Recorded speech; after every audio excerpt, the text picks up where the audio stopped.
Most times when people think about living trust, they're thinking about revocable living trusts. And we talk about those a lot. Revocable living trusts give administrative ease to the family.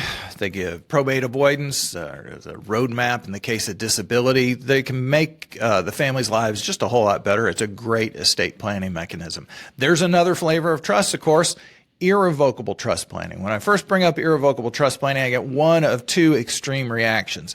Irrevocable, why would I want to do that? That sounds awful. It's permanent. It sounds I just don't want to do that. Or that is so great. I want to put everything I've got into my irrevocable trust or a bunch of irrevocable trust, but everything goes in the irrevocable trust.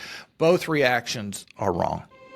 In this episode, we're going to talk about the different kinds of irrevocable trusts, when you should consider them, and keeping in mind that they are a tool to be a part of your planning. They should not be the bedrock or all of your planning.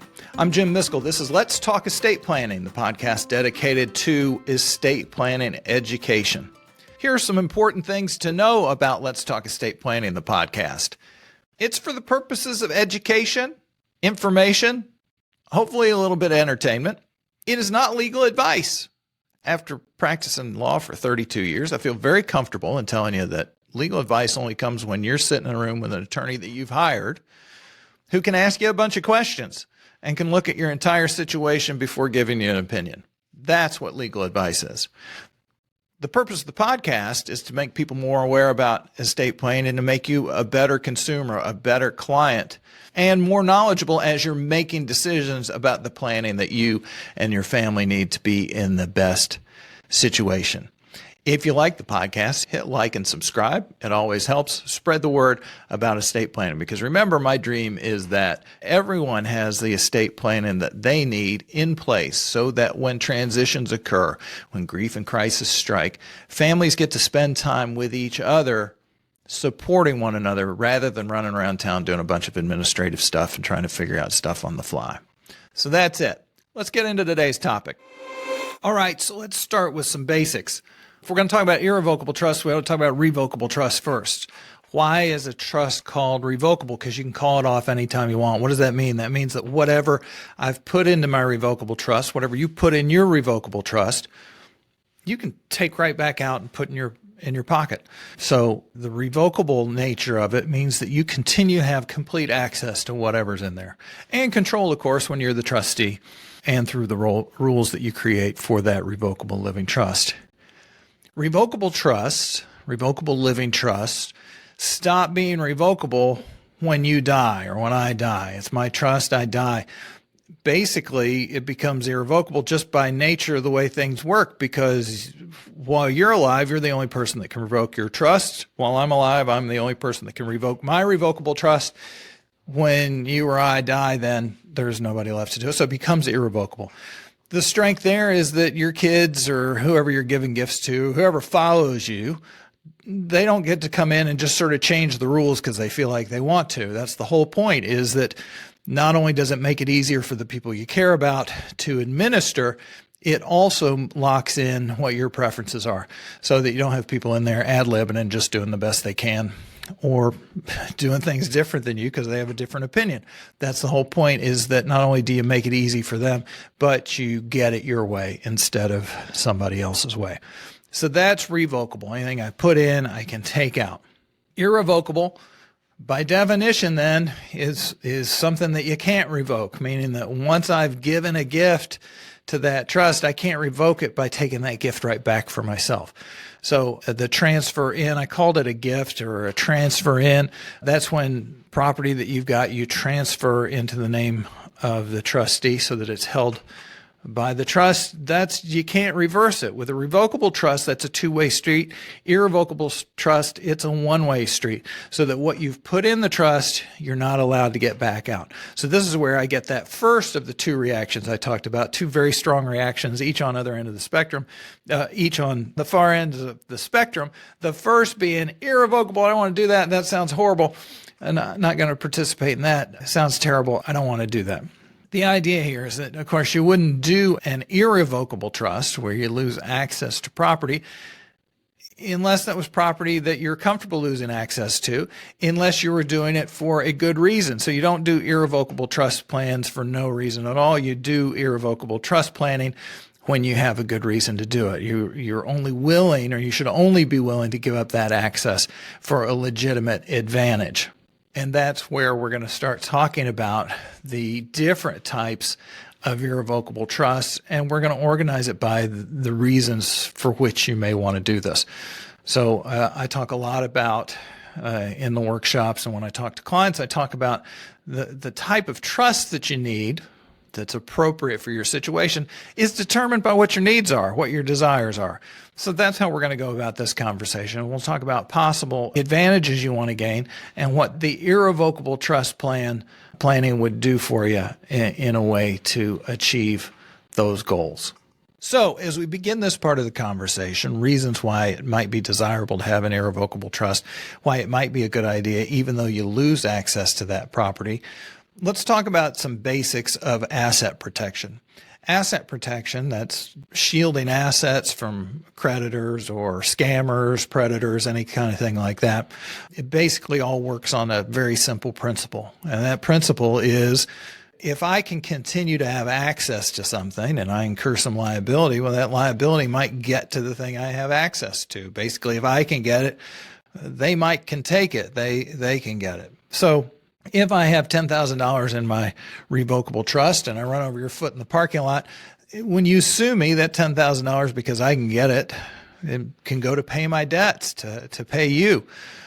If I, on the other hand, put that $10,000 in a trust that's primary rule was the assets in that trust cannot go back to Jim, cannot go back to me, well, then that's not available to pay my debts. And so that's really the basics of asset protection that you need to understand, because it underpins the reasons, the theories behind why these different types of irrevocable trusts work, really. And that's if you can get it, they can get it.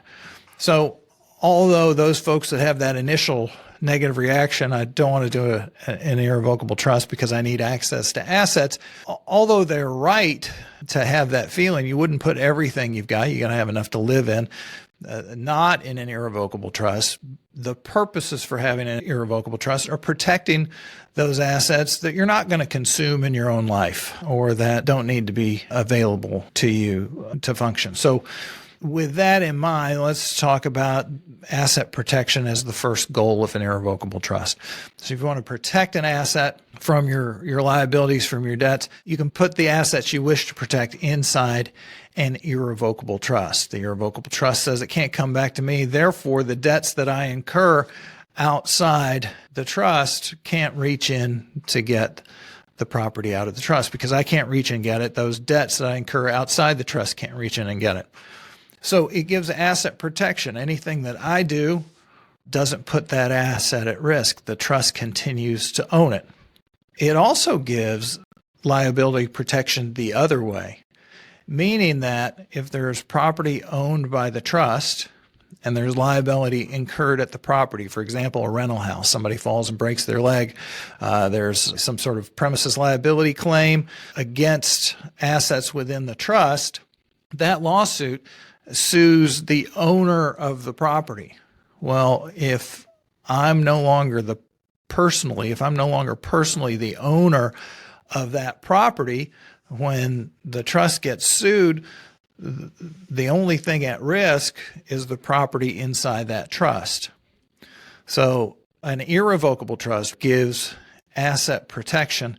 It gives protection not only from the liability that I incur out of the trust, outside of the trust. It insulates the property inside the trust from my liability getting inside. So it's inside out. It also protects me from liability that may occur at the property that's protected with inside the trust. So I get outside in and inside out protection both ways with the trust. Now, some people like this idea and have noticed that a limited liability company, an LLC, or a corporation, the limited liability that's discussed with a limited liability corporation is that property, it's the second type of protection that I talked about with the trust, that liability that occurs with the property can't get out of the company. So if somebody hurts themselves on the shop room floor of the manufacturing company that I own, the LLC, they can sue the company, but they can't sue me personally. They can only sue the LLC and can't get to my house. So that gives the inside out protection. What LLCs do not do is protect my ownership interest. My ownership interest in that LLC is vulnerable. If I run over your foot in the Kroger parking lot, you sue me, you can get the ownership in my LLC. Some business owners then find an irrevocable trust to be attractive because it gives protections both ways. Now, some folks say, well, all right, so if I put property in there that's actually earning income, well, I don't want to restrict my ability to get to that income. You can structure a trust where you're not entitled to take the property back out. You can't get the principal back out, so you can't be a lifetime principal beneficiary. But you could set up a trust to where you're a lifetime income beneficiary, meaning that any profits that are made by the property inside the trust are allowed to be distributed to you. What does this do to asset protection? Well, it makes those profits vulnerable, perhaps, to liabilities you may incur, but it protects the mechanism by which though that income is made. So you can say you can still take the eggs, but it protects that golden goose inside the trust. So in some situations, I've had folks choose to use an irrevocable trust, not necessarily as a substitute, but as in addition to LLC or corporate planning.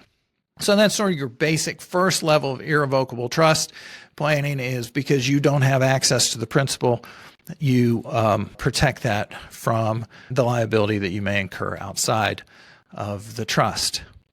This is the same idea that makes irrevocable trust planning useful in planning for government benefits. Medicaid benefits is what I'm thinking of. I have a lot of clients who, as they age, may look at their financial picture and realize that if long-term care becomes necessary, it would be useful to have government benefits pay part of that. I'm just going to stick with Medicaid today.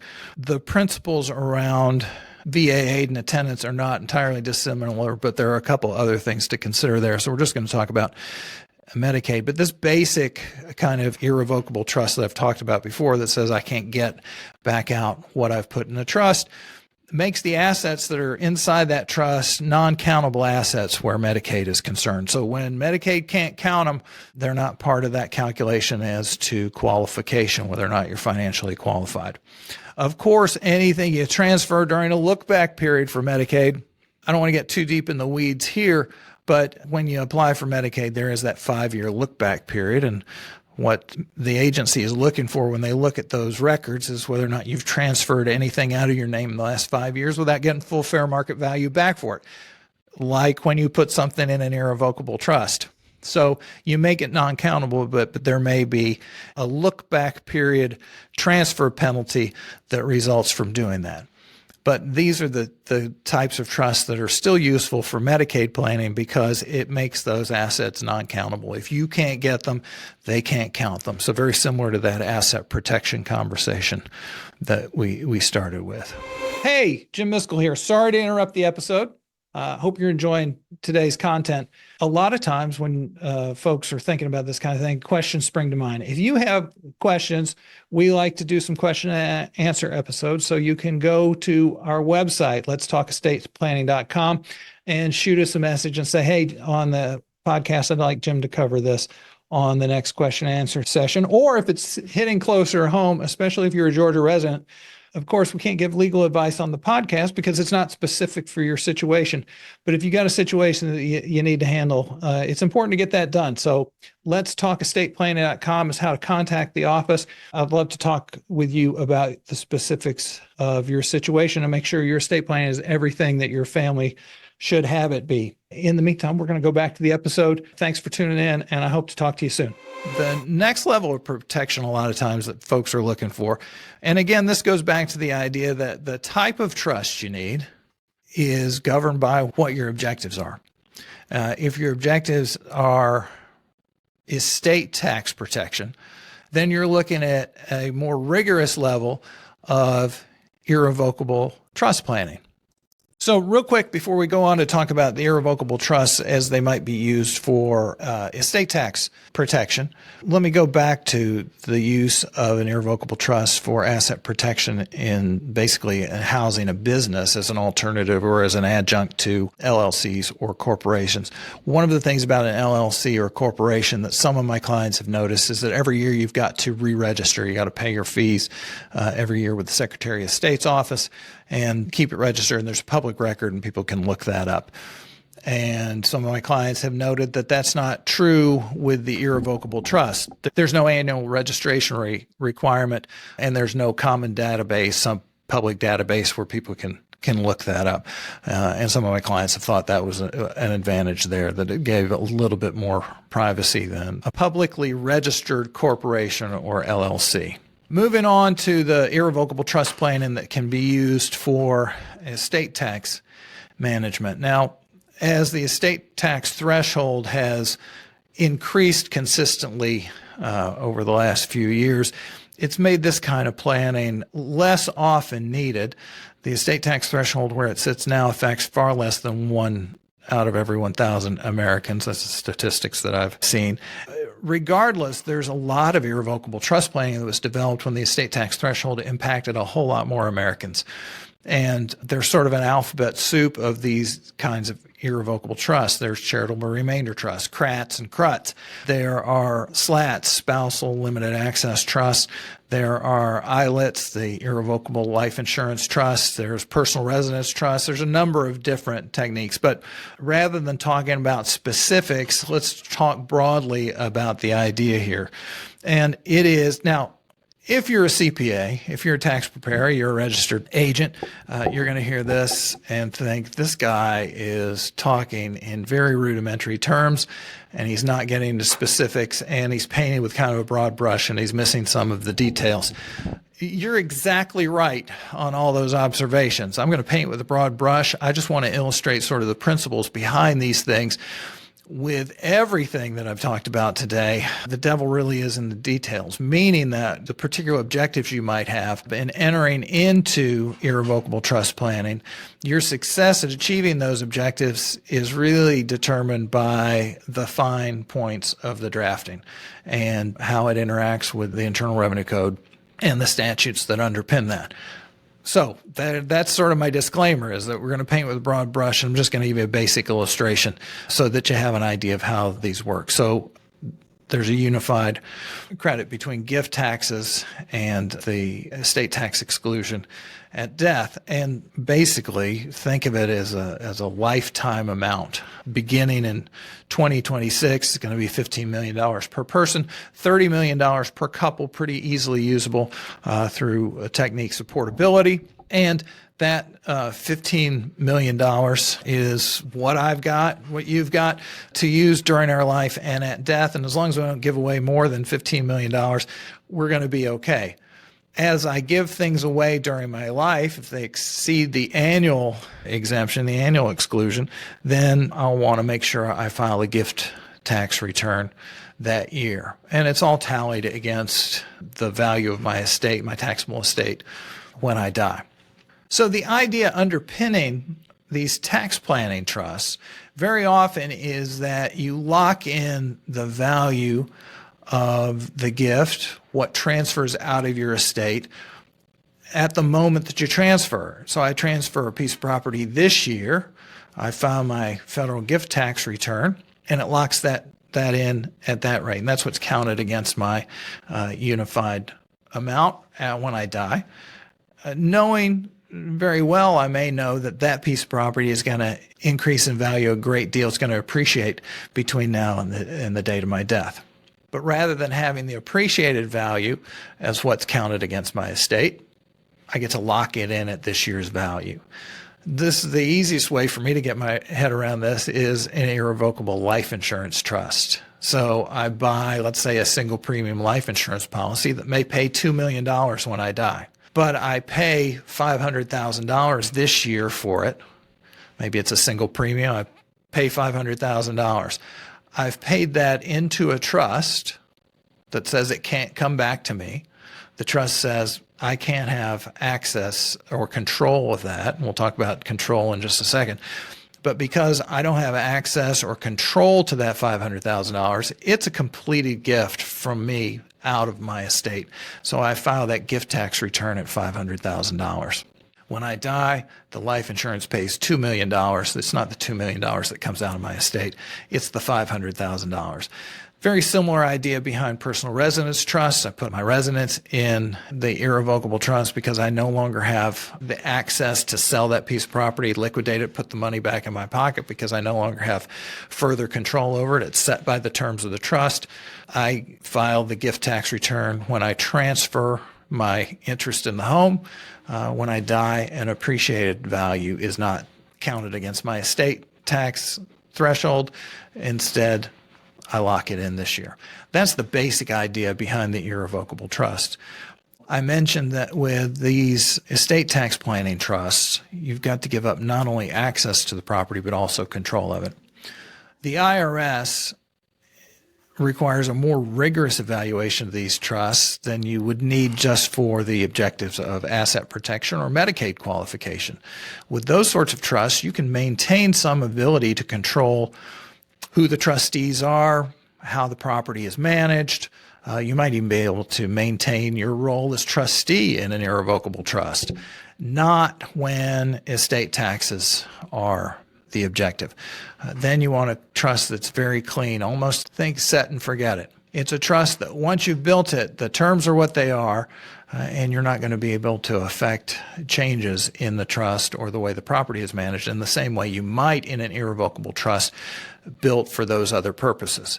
Across the board, you can't maintain access to the property, but when the IRS is involved, where you're looking at an evaluation about taxation, estate tax efficiency, then there can be no evidence of control, or the IRS will say, deals off. Really, we see that you continue to control this property, so it really should be counted in your estate at the time of your death. It doesn't transfer until that point. That's the basic underpinnings there, is that the idea of the irrevocable trust isolates your property from creditors and predators. It can be useful in Medicaid qualification planning, and it can be useful in estate tax efficiency planning, keeping in mind as you move up that continuum that the requirements that you keep your hands off that property get tighter and tighter, with the most rigorous analysis up there on the estate tax efficiency trust. So with this episode, I wanted to give you some background so that when you hear somebody talking about irrevocable trust, you'll know the difference between the revocable trust, which is what we normally talk about, and those irrevocable trusts. And those irrevocable trusts, now have a particular purpose. But you know that across the board with irrevocable trust planning, once you've put an asset in there, you can't liquidate it and put it back in your pocket. They are very useful for the purposes that we've talked about, but they don't replace having assets in your own name that you can access while you're alive. So again, the reactions that say, I want to put everything in there, this sounds like the greatest thing since sliced bread, I want all that protection, those folks are on the wrong track just as much as the folks that say, never, why would anybody want to do this? The folks that need irrevocable trust planning, it's a good idea because the benefit you get outweighs what you give up in access to the property.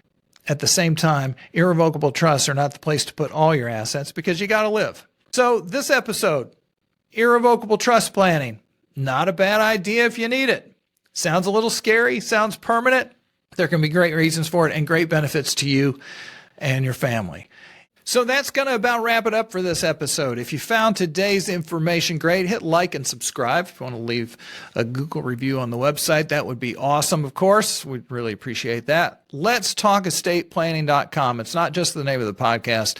It's how to get in touch with my office. If you live in the state of Georgia and want to discuss the specifics of your estate planning, make an appointment. I'd love to meet with you. We can meet virtually or in person, of course. I do free estate planning workshops a couple times a month and would love to see you at any of those events. If you have questions, put them in the comments or contact the office for a direct answer. My name's Jim Miskell. I've been an attorney in the state of Georgia for 32 years. It's been my honor to spend some time with you today.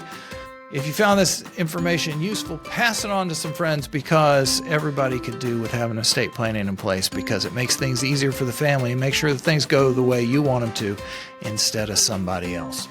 Thanks for joining us. I'll look forward to seeing you on the next episode of Let's Talk Estate Planning.